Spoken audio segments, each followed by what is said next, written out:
Adelante, Ariadna.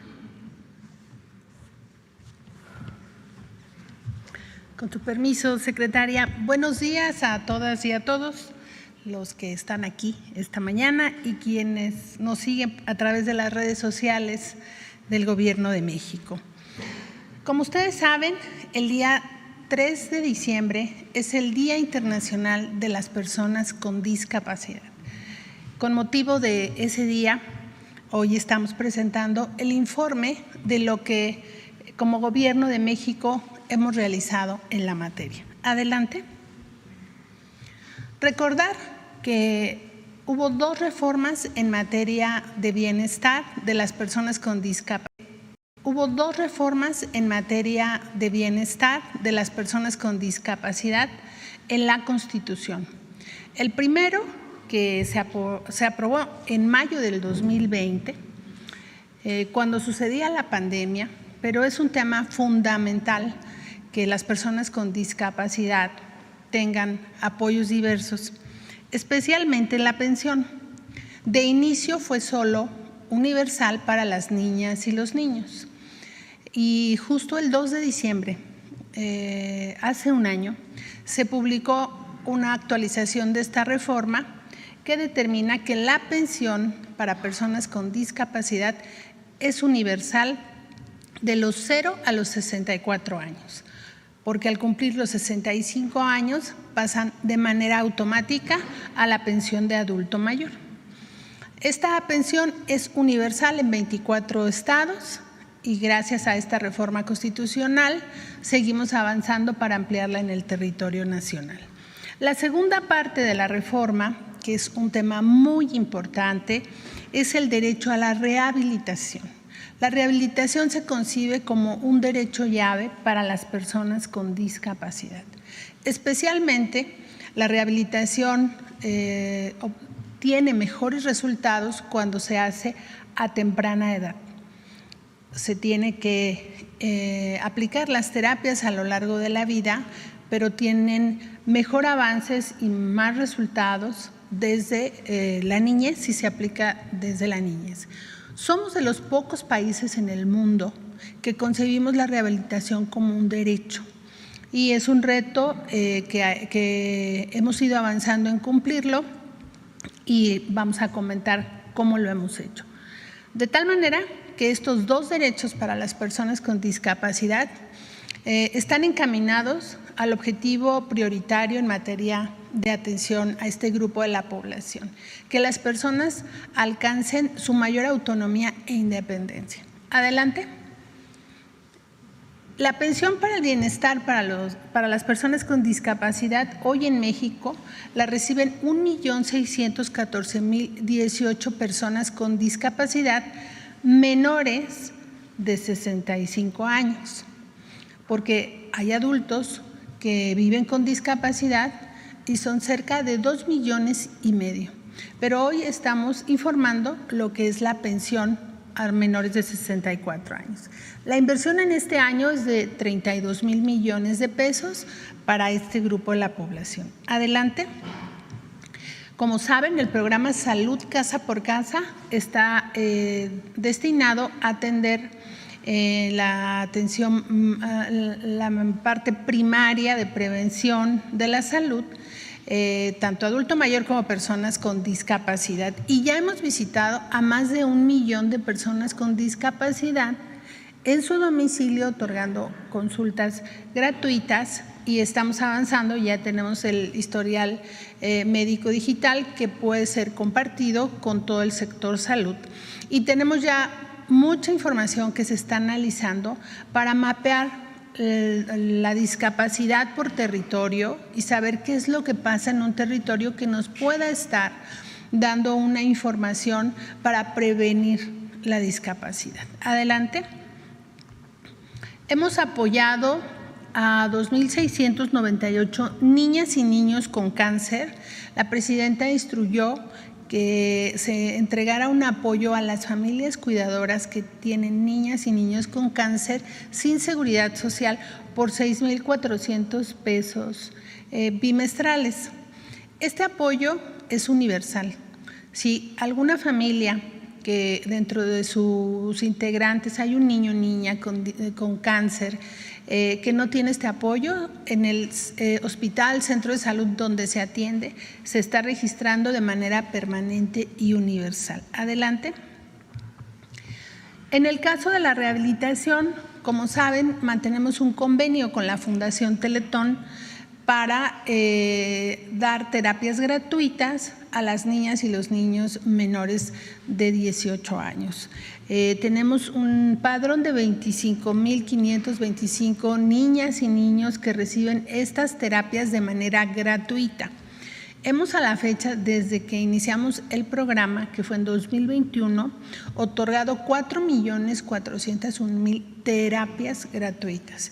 Y este programa, como todos, pero especialmente es muy satisfactorio ver cómo los niños rompen barreras, nos enseñan la fortaleza de ellos desde muy pequeños y que les ha permitido en muchas ocasiones alcanzar lo que en un origen no hubieran alcanzado sin la terapia. Adelante.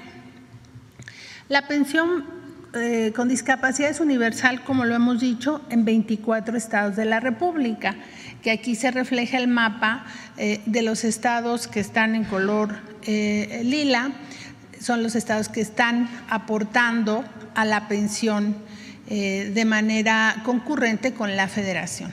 La Federación se hace cargo 100% de la inversión social de todos los niños jóvenes de 30 años, menores de 30 años, y quienes están en esta pensión entre 30 y 64 años, en estos 24 estados trabajamos de manera concurrente. La mitad de los recursos la colocan los estados y la mitad la Federación.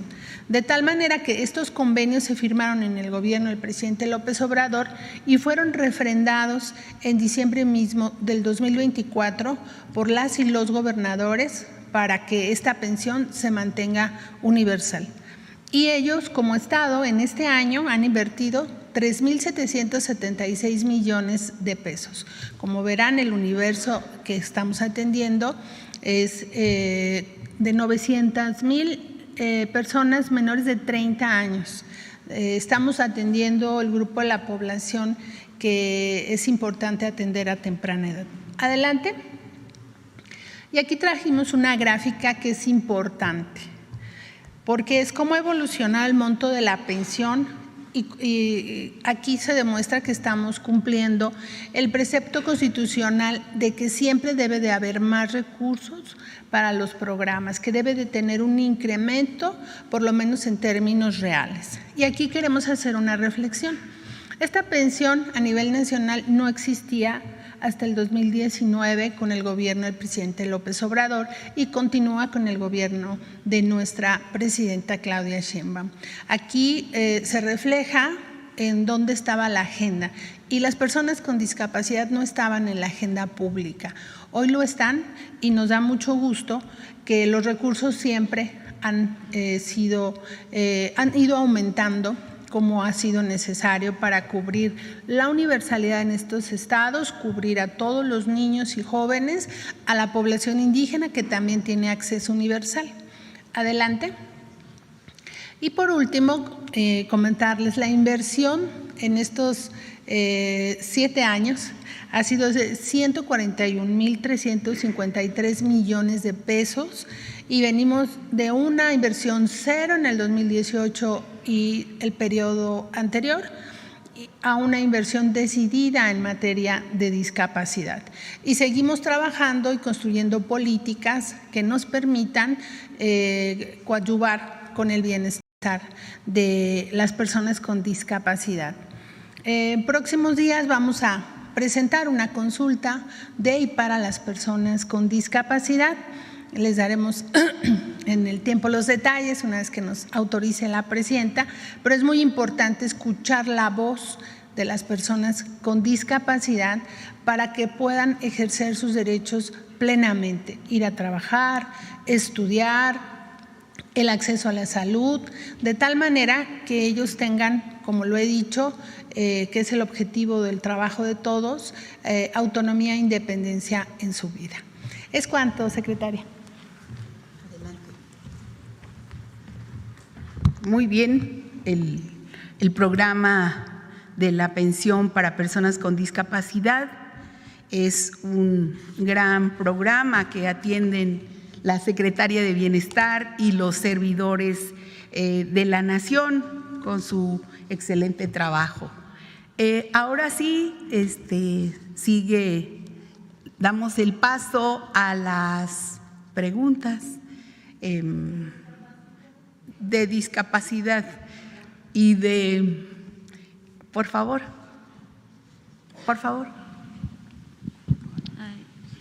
Adelante. Muchas gracias, secretaria. Buenos días, Yaret Arciniega, de Revista Fortuna. Secretaria, sobre la Ley de Aguas Nacionales, en Revista Fortuna publicamos una investigación sobre la situación de los ríos subterráneos que alimentan pues la Ciudad de México, los mantos acuíferos someros. Se trata, secretaria, del flujo de agua que subyace en el subsuelo y que la UNAM ha estudiado y que ha alertado como un recurso que se encuentra en riesgo ante la proliferación de construcciones que han vulnerado estos ríos subterráneos. Queremos preguntarle si se modificará el marco legal en materia de edificación para evitar que la construcción siga vulnerando este recurso natural, sobre todo cuando se realizan edificaciones subterráneas.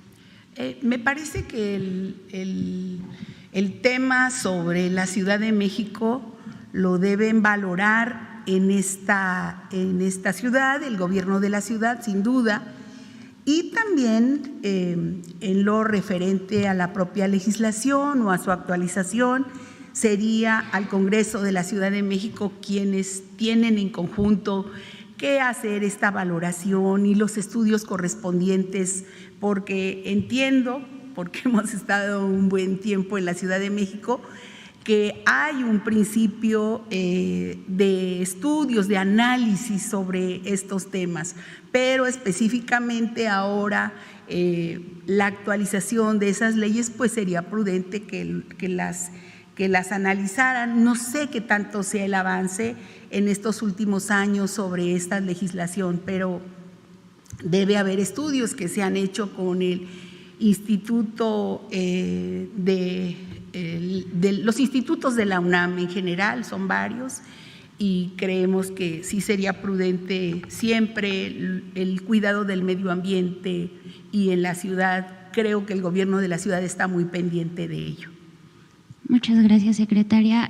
Como segundo tema, sobre las negociaciones con los productores de grano y el sector agropecuario, ¿nos podría informar cómo cambió el apoyo a este sector a través de fertilizantes, apoyos a la producción, y cómo se verán beneficiados pues, de las inversiones en el sector hídrico para producción de alimentos? Sí, es un tema que llevan muy bien el secretario de Agricultura y Recursos Hidráulicos y Desarrollo Rural, y que tiene que ver con muchos factores, con un programa de trabajo que se ha venido haciendo y se ha avanzado mucho con los apoyos que se tienen en el gobierno federal en general, pero también con el trabajo y la colaboración de todos los productores agrícolas en el campo. Este programa, por ejemplo, de fertilizantes, pues son pocos los gobiernos en el mundo que tienen esa clase de apoyos. Hay subsidios, digamos, en varios países para el campo, como los hay en México, pero específicamente esto de colaborar con el fertilizante, pues no hay en todos los países. Aquí el gobierno de la presidenta Claudia Sheinbaum se ha esmerado por el apoyo, pues por los programas que ayudan a la autonomía alimentaria, y hay que seguir en el apoyo hacia ese sector. Hay bastantes programas, dependiendo de cuál es el sector, que pues apoyan, y vamos a seguir trabajando todo el gobierno federal y específicamente la Secretaría de Agricultura y Desarrollo Rural, precisamente en el apoyo a los productores, y que además ellos con todos los programas pues tengan mayor mejores resultados en las cosechas, pero también pues tenemos que hacer frente a los mercados internacionales, que es ahora una problemática, y tener que seguir trabajando nosotros en gobernación, seguir atendiendo las mesas como lo hemos venido haciendo, para que lleguen a buenos acuerdos con los expertos en los temas que trabajan en el gobierno mexicano y que pues sí dan un gran apoyo al campo mexicano. Muchas gracias, secretaria. Para la Secretaría del Bienestar, ¿sí podría indicarnos cómo se verá beneficiada la población que recibirá estos apoyos del Sistema Nacional de Cuidados que impulsa el gobierno? Adelante. Por favor, muchas gracias. El Sistema Nacional de Cuidados es una estrategia que en su conjunto tiene que ver primero con las personas que requieren del cuidado y segundo también de las familias o las personas cuidadoras, que especialmente recaen en las mujeres. Nuestra presidenta nos insiste que no debe ser así, pero por ahora sí sucede. Y hay un reconocimiento a este esfuerzo y trabajo de las mujeres, y la pensión para el bienestar la pensión Mujeres Bienestar pues tiene como el objetivo de reconocer toda esta historia y trabajo de cuidados de las mujeres que hacen a lo largo de su vida. La pensión de adulto mayor, la pensión para personas con discapacidad, estas tres pensiones ya son un sistema de protección para quien requiere un apoyo de manera permanente por su condición o por su esfuerzo, como los adultos mayores, las personas con discapacidad y las mujeres. Es un camino a construir un sistema de cuidado integral y por eso la pensión de las mujeres recobra una importancia grande para las mujeres, primero porque se reconoce su esfuerzo. Muchas mujeres que no han tenido la posibilidad de tener un trabajo formal y derivado de ello tener una pensión contributiva, la mayoría de las mujeres carecían de esta pensión. Con este reconocimiento de nuestra presidenta, pues avanzamos en este sistema. Y tiene que ver también con toda la atención a las niñas y a los niños. Hay una estrategia determinada de ampliar los centros de cuidado por parte del Seguro Social, no solo para el cuidado de los niños, sino también para que las mamás puedan trabajar, ir a la escuela, desarrollarse.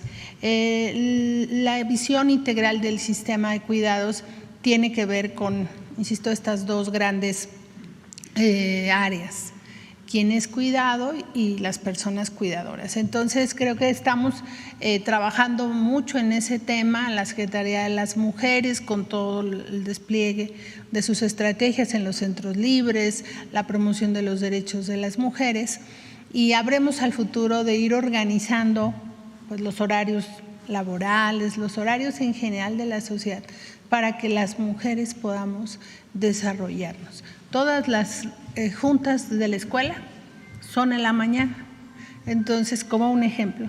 Y las mujeres que trabajamos tenemos que hacer nuestra actividad profesional y si tenemos niñas, niños o algún familiar en cuidado, por ejemplo, pues tenemos que dejar parte de nuestra actividad. Y eso tendrá que alcanzar una organización de la sociedad distinta hacia el futuro, que eso es lo que se plantea en el mundo.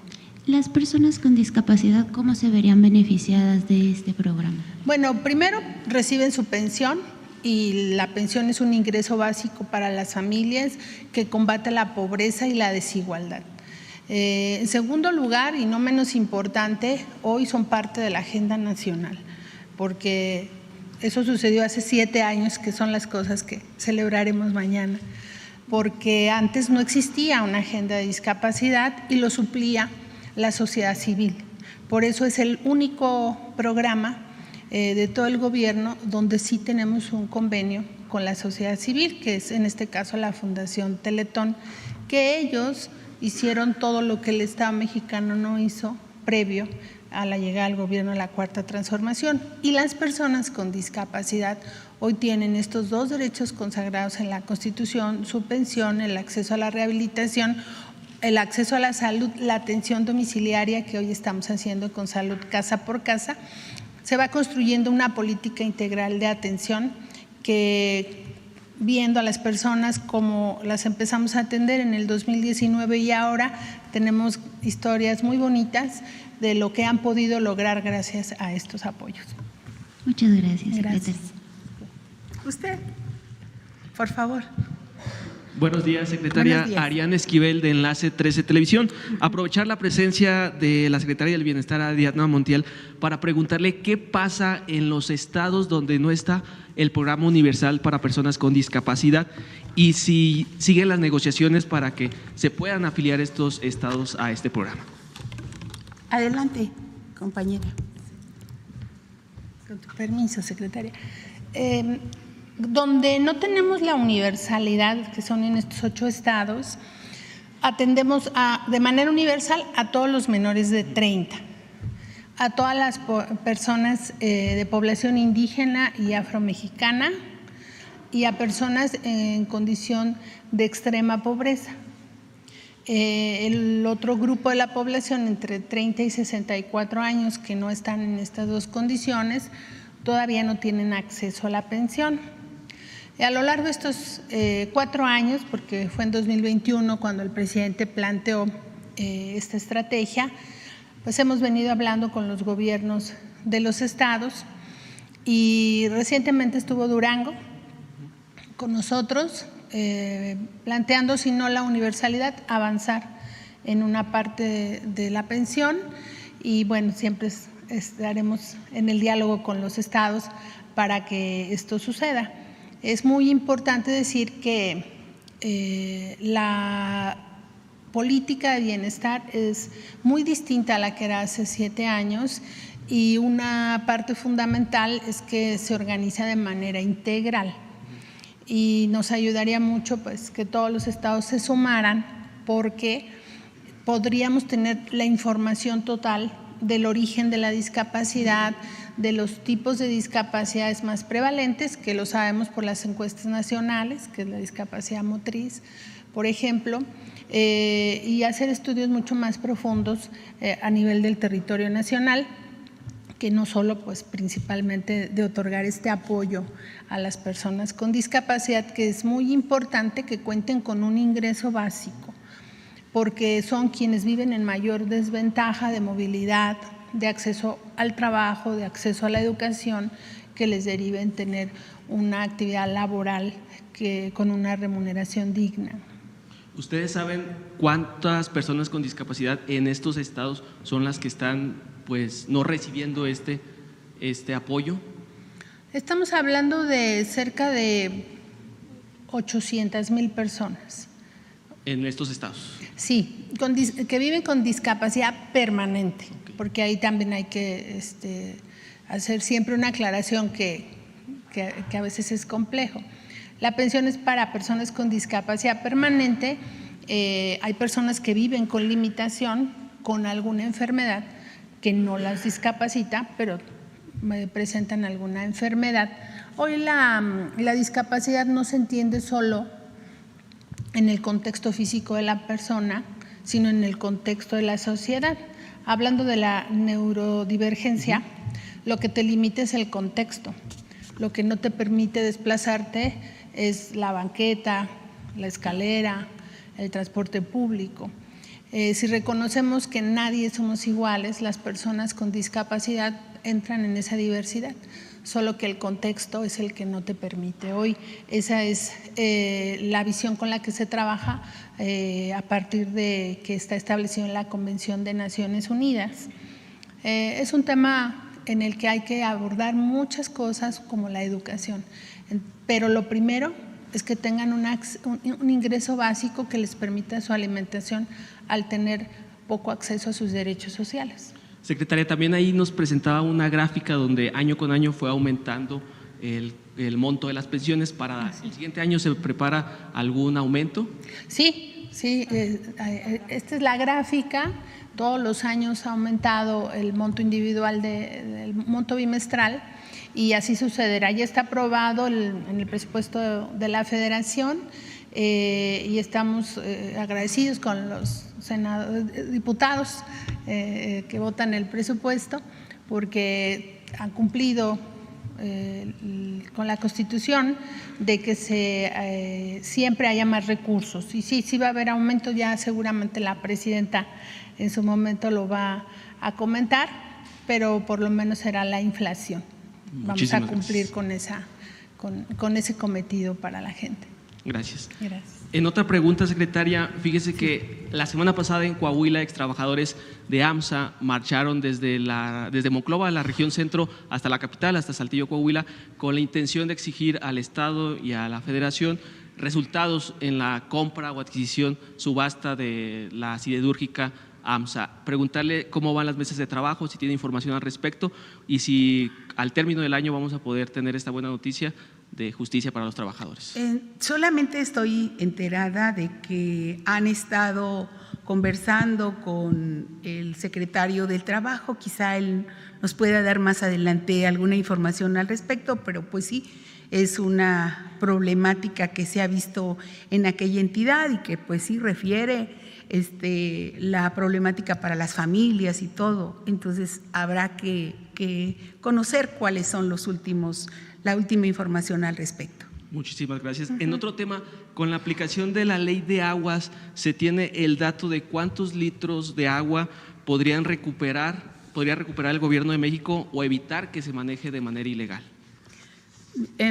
Yo no tengo ese dato en este momento, podríamos conocerlo si es que existe con la Conagua, pero yo quiero aprovechar esta pregunta para agradecer a la Cámara de Diputados, a legisladoras y legisladores, también en el caso del Senado de la República, agradecer la aprobación de la ley para también los legisladoras del Congreso de la Unión que hicieron posible que haya una ley nacional de aguas.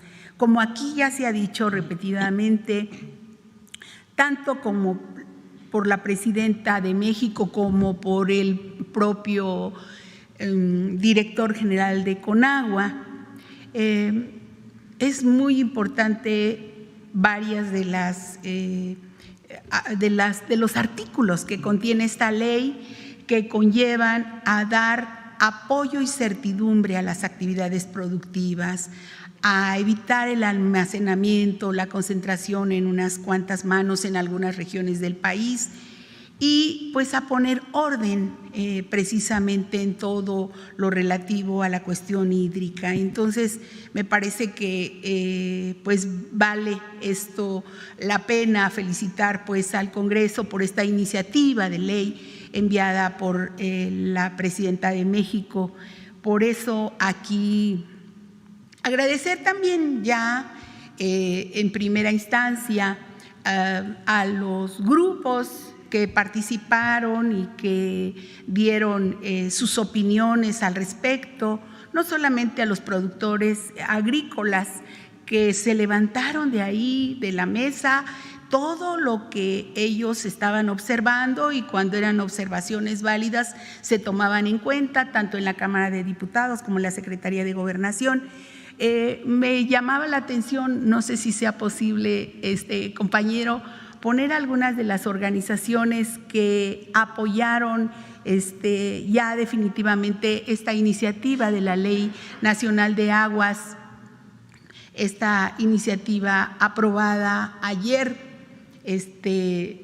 pues en el Congreso de la Unión. Entonces hay, por ejemplo, la CONCAMIN o la propia organizadora, la organización de los grupos que están en los distritos de riego. Miren, aquí está, por ejemplo, el Consejo Consultivo del Agua, que tiene un posicionamiento a este respecto. Adelante, a ver si tienen otro.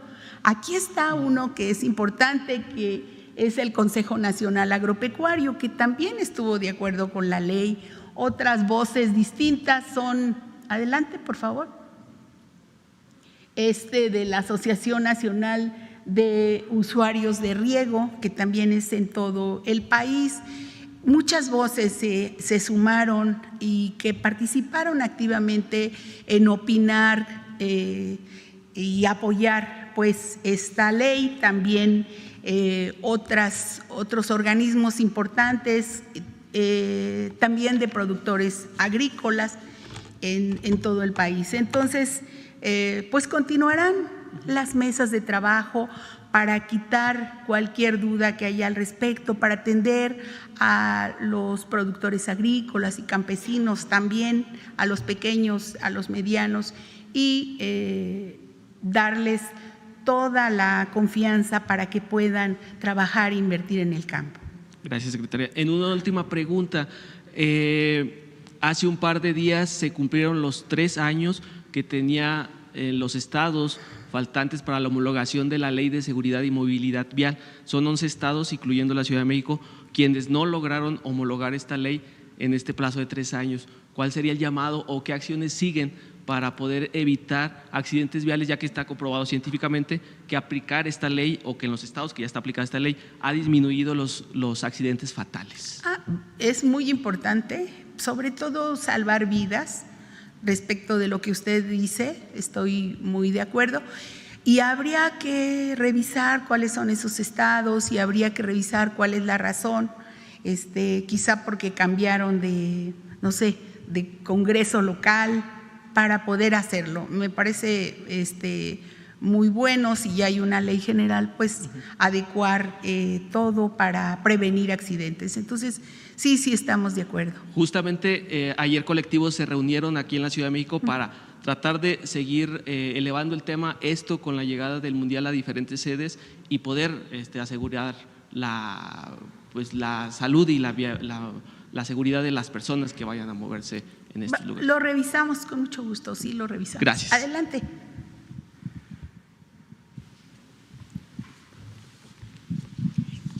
Muchas gracias. Buen día, Aura Velati de NX Noticias. Buen día. Secretaria, justamente hablando sobre la atención a las causas, ¿cómo avanza la convocatoria de la carrera México Imparable? ¿Será aquí en la capital la segunda edición? ¿Ya está todo listo? Sí, me parece que es este domingo 7, sí. Y que han invitado, pues aquí también en este mismo espacio, las corredoras que son estrellas de este país, precisamente Estrellita y Lorena. No sé si podamos tener la invitación que ellas han hecho. Bueno, pensé que era una invitación, un cartel, pero si hay un video, perfecto. Vamos a recordarle a las audiencias que hay una invitación para este domingo para participar. Escuchémosla, por favor.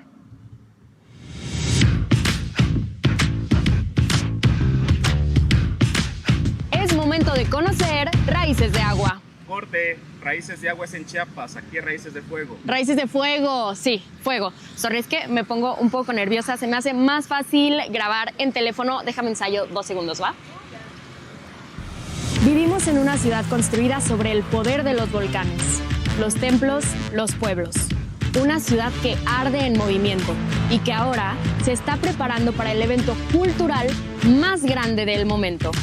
México Imparable, Raíces de Fuego llega a encender todo eso que somos, con orgullo, con alma y con paso firme.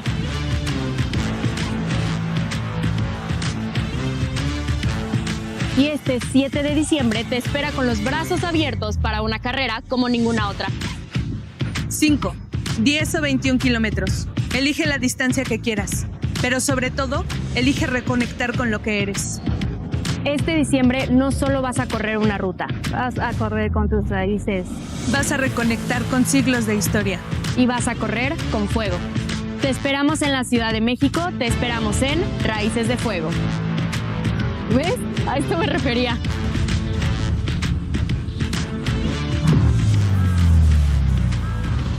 México Imparable, este 7 de diciembre. Adelante. Secretaria, la semana pasada concluyó la edición 25 de los Juegos Sordolímpicos en Tokio, Japón. México tuvo una gran participación histórica, ganando 5 medallas, 2 de oro, 2 de plata y 1 de bronce, superando su mejor participación en Brasil de 2022, me parece, cuando ganó 3 medallas. ¿Un mensaje para los ganadores? No, pues muchas felicidades, pero aquí siempre Belmont tiene precisamente la información sobre estas Olimpiadas sordo-olímpico. Pues este año 2025 se cumplen 60 años del movimiento sordo-olímpico en México y es importante, si hay alguna otra información, dijeron que tenían un video o algo así. Ustedes son los especialistas en deportes, ella es la especialista en deportes. Una felicitación a todos nuestros atletas. Hemos tenido mejores resultados que otros años, ¿sí? Adelante. ¡México! ¡México! ¡México! ¡México! ¡Ay, ay, ay, ay! Canta y no llores, porque cantando se alegra cielito lindo los corazones. ¡Viva México!